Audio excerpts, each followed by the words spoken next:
Baiklah, saat ini saya akan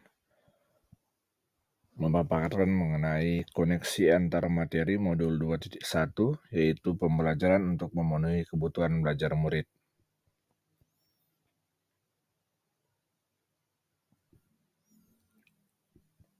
Nah, semua pengetahuan terhubung ke semua pengetahuan lainnya.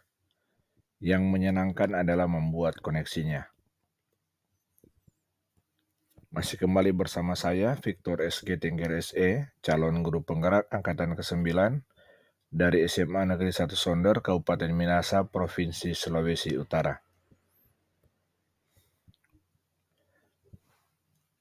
Apa itu pembelajaran berdiferensiasi? Pembelajaran berdiferensiasi adalah usaha guru dalam menyesuaikan proses pembelajaran di kelas untuk memenuhi kebutuhan belajar individu murid. Dengan kata lain, pembelajaran berdiferensiasi adalah pembelajaran untuk mendukung semua murid di kelas kita. Setiap murid kita mempunyai karakteristik yang berbeda-beda. Mereka itu unik, masing-masing mempunyai kelebihan dan kekurangannya. Begitu pula dengan minat, gaya belajar, kebiasaan, pola pikir, dan lain-lain. Pada poin inilah dibutuhkan usaha guru untuk dapat memenuhi kebutuhan murid yang berbeda-beda agar mereka merasa nyaman saat belajar di kelas dan tujuan pembelajaran dapat tercapai. Nah, bagaimana cara untuk melaksanakan pembelajaran berdiferensiasi di kelas?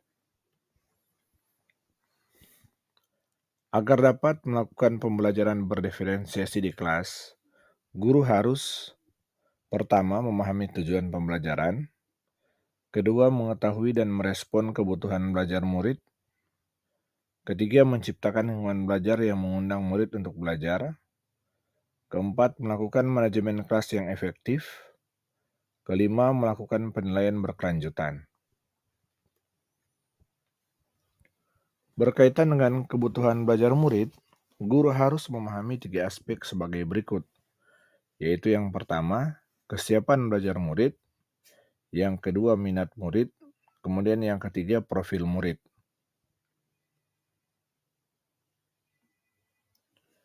Dalam kesiapan belajar murid,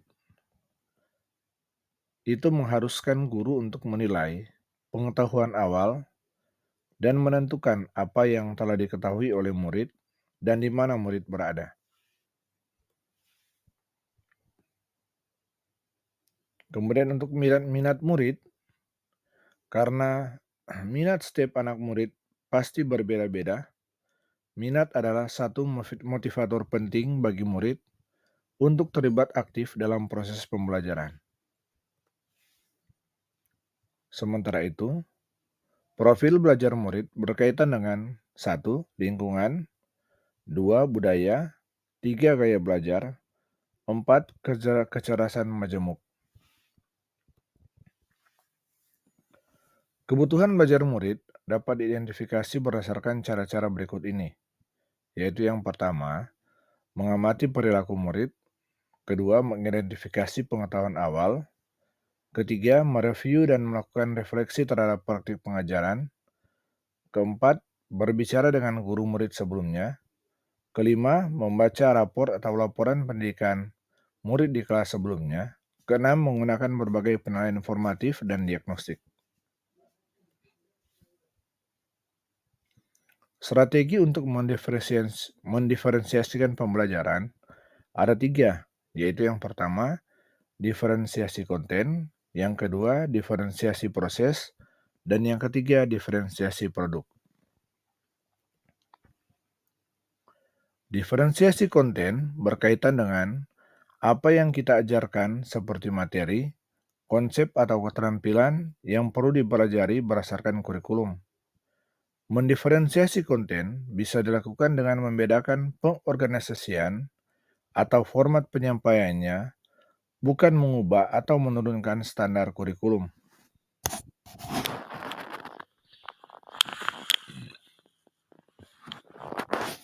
Diferensiasi proses adalah kegiatan yang memungkinkan murid berlatih dan memahami atau memaknai konten dengan cara membedakan proses yang harus dijalani oleh murid.